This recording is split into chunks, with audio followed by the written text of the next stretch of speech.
Good morning, students. I hope you are well at your home.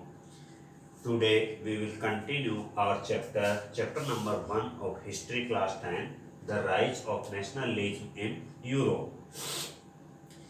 In this chapter, in our previous last class, we discussed about the visualizing the nation.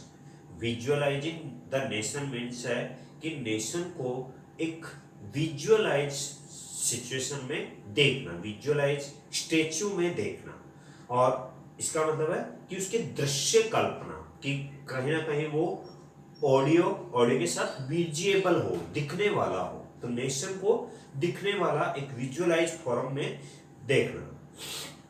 और इसमें क्या किया गया, इसमें कि कुछ जो पूरे नेशन को है वो एक स्टेच्यू के रूप में या एक फोटोग्राफ, पिक्चर या पोर्ट्रेट के रूप में उसको शो किया गया, ताकि सबकी फीलिंग्स उसके प्रति आ सके। और एक एज ए गॉड, जैसे गॉड की एक प्रतिमा होती है, एक स्टेच्यू होता है, एक पिक्चर होती है, एक विजुअलाइज उसकी फॉर्म होती है, सेम ऐसे ही नेशन की फॉर्म भी बनाई गई। फॉर एग्जाम्पल हम इंडिया की बात करें तो इंडिया में जो भारत माता की एक तस्वीर है, एक पिक्चर है, वो visualise form of the nation of India है, इंडिया की एक विजुअलाइज फॉर्म है। तो सेम ऐसे ही अदर कंट्रीज में भी जब इंडिपेंडेंसी के लिए वो मूवमेंट कर रही थी, स्ट्रगल कर रही थी, तो उसमें नेशनलिज्म की फीलिंग्स लाने के लिए पब्लिक में और उनको विजुअलाइज फॉर्म में पेश किया गया। यहाँ चैप्टर में the rising of nationalism in Europe में जर्मेनिया फिलिप वेट ने 1848 में एक पेंटिंग बनाई, 1848 में, जिसमें इस पेंटर ने जर्मेनिया के इस चित्र को कॉटन के क्लॉथ पर बनाया, कॉटन के क्लॉथ पर बनाया, और इसे सेंट पॉल चर्च की छत से लटकना था, जहां मार्च 1848 में फ्रैंकफर्ट संसद बुलाई गई थी। अर्थात 1848 में वह फ्रैंकफर्ट में पार्लियामेंट की जो मीटिंग हुई थी, वहां पर इसको हैंग आउट करना था कि उस पार्लियामेंट में आने वाले सब लोग उसे देखें। और ये एक कॉटन के बैनर पर बनाई गई थी, कॉटन के क्लॉथ पर बनाई गई थी। अब ये जर्मेनिया थी क्या? ऐसा ही जर्मेनिया का एक डायग्राम और बनाया गया, जर्मेनिया गाइडिंग द राइन नदी पर गार्ड करते हुए, पहरा देते हुए जर्मेनिया। और इस इन 1860 द आर्टिस्ट लॉरेंस क्लासेन ने was convinced to point this image, ये इमेज थी और लॉरेंस क्लॉजेन ने बनाई।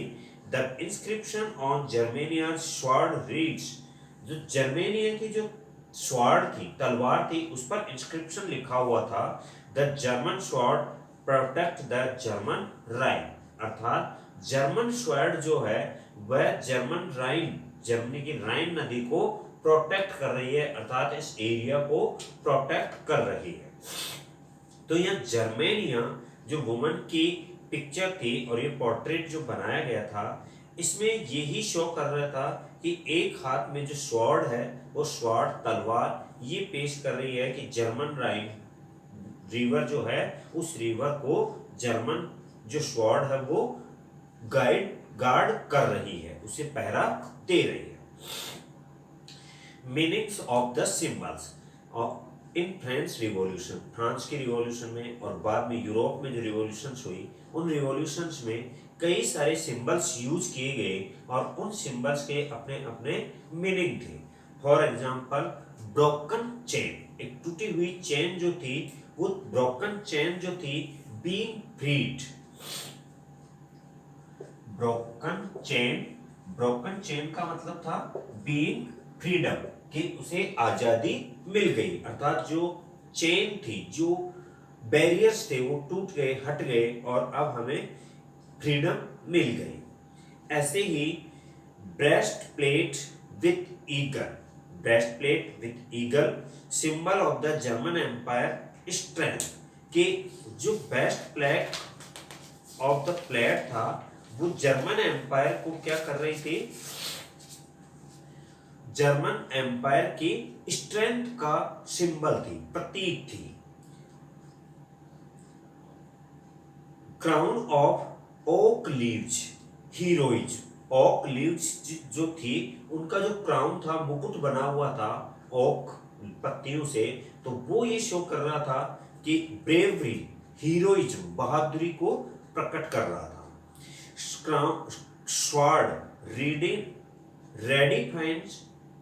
रेडीनेस टू फाइट, स्वॉर्ड जहां शो कर रही थी तो रेडीनेस टू फाइट मीन्स हम फाइट के लिए तैयार हैं। Olive branch around the sword, और अगर स्वॉर्ड के चारों ओर ऑलिव ब्रांच हैं तो इसका मतलब था विलिंगनेस टू मेक पीस, शांति बनाए रखने के इच्छुक हैं, कि वॉर करने के इच्छुक नहीं है। Black red and gold try colour, black red and gold try colour जो तीनों कलर थे, ये इन तीनों कलर के फ्लैग से flag of the liberal nationalism in 1848, liberal nationalism band by the dukes of the German state, जिसे duke of German state ने उसे बैन कर दिया था। And rays of the rising sun, उगते हुए सूर्य की जो किरणें हैं, जैसे ये सन है और इस सन के ये जो रेज दिखाई जा रही है, that are the rays of the rising sun, और it means beginning of a new era. A new era means अब से एक नए टाइम पीरियड की शुरुआत होगी, एक नया एरा चलेगा। Our next topic is the nationalism and imperialism. Nationalism and imperialism. Imperialism means होता है साम्राज्यवाद, अर्थात अपने रीजन को इंक्रीज करना, अपने रीजन के अपने टेरिटरी को इंक्रीज करना। और एंशिएंट टाइम में जो रूलर्स थे, मोनार्की रूलर्स, इन रूलर्स की जो एक प्रायोरिटी होती थी, वो प्रायोरिटी थी इंपीरियलिज्म, कि धीरे धीरे अपने रीजन को, अपनी टेरिटरी को वाइड से वाइडर करना, उसको इंक्रीज करते जाना, और इन्वेड कर करके, आक्रमण करके, और आसपास के एरिया को, रीजन को अपने कंट्रोल में ले लेना, that is called the imperialism. तो by the last quarter of 19th century, nationalism no longer retained its idealist liberal democratic sentiments of the first half of the century, but became a narrow creed with limited ends. During this period, nationalist groups become increasingly intolerant of each other and ever ready to go to war, कि एक दूसरे को बर्दाश्त करने के लिए तैयार नहीं थे, and ready to go to war, और ये nation ready to go to war, war लड़ने के लिए हमेशा तैयार रहते। The major European powers in turn manipulated the nationalist aspirations of the subject peoples in Europe to further their own imperialist aims. तो ऐसे ही जो मोस्ट यूरोपियन पावर्स थी, वो अपने इंपीरियलिज्म टारगेट को पूरा करने के लिए अपने अधीन, अपने अंडर में लोगों की जो एस्पिरेशंस थे पीपल्स के, उनको वो यूज किया करते थे। The most serious source of nationalist tension in Europe after 1871 was the area called the Balkan. एक एरिया था जिसका नाम था बाल्कन। तो यूरोप में जहां ये जो टेंशन क्रिएट हुई, नेशनलिस्ट टेंशन जो क्रिएट हुई, वो after 1871 was the area called the Balkan. तो इस बाल्कन एरिया से यहाँ टेंशन क्रिएट हुई, और वो क्या थी? The Balkan was a region of geographical and ethnic variation comprising modern day Romania, Bulgaria, Albania, Greece, Macedonia, Croatia, Bosnia, Herzegovina, Slovenia, Serbia and Montenegro was inhabitants were broadly known as the Slav. तो इन areas के जो inhabitants थे उनको known as the slave, उनको दास के नाम से जाना जाता था, स्लेव के नाम से जाना जाता था। मीन्स वो लोग इनके अंडर में डोमिनेंट होते थे और अंडर में रहते थे। A large part of the Balkans was under the control of the Ottoman Empire। तो ओटमन एम्पायर के कंट्रोल में था बाल्कन एरिया, और बाल्कन एरिया में ये सारे जो अभी हमने पढ़े ये रीजन्स जो थे, टेरिटरी थी, वो बाल्कन एरिया में थी। The spread of the idea of romantic nationalism in the Balkans together with the disintegration of the Ottoman empire made this region very explosive. तो यहाँ जो डिफरेंट टाइप की कल्चर थी, रिलीजन थे, डिफरेंट टाइप के जो पीपल्स थे, इसकी वजह से ये जो Balkans together with the disintegration, ये टूटने के कगार पर थे of the Ottoman empire, Ottoman empire से अलग होने के लिए तैयार थे। Very explosive all through the 19th century the Ottoman Empire had sought to strengthen itself through modernization and internal reforms, but with very little success। कि धीरे धीरे ऑटमन एम्पायर की जो स्ट्रेंथ थी वो through modernisation and internal reform, internal reform मतलब अंदर ही सुधार होता गया और मॉडर्नाइजेशन होता गया, तो इससे धीरे धीरे क्या हुआ, उसको सफलता मिलने लगी।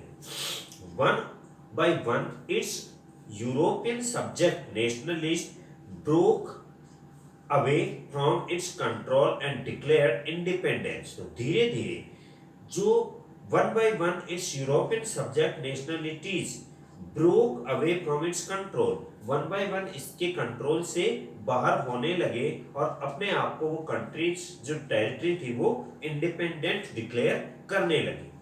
The Balkan people based their claims for independence or political rights on nationality and used history to prove that they had once been independent but had subsequently been subjugated by foreign power।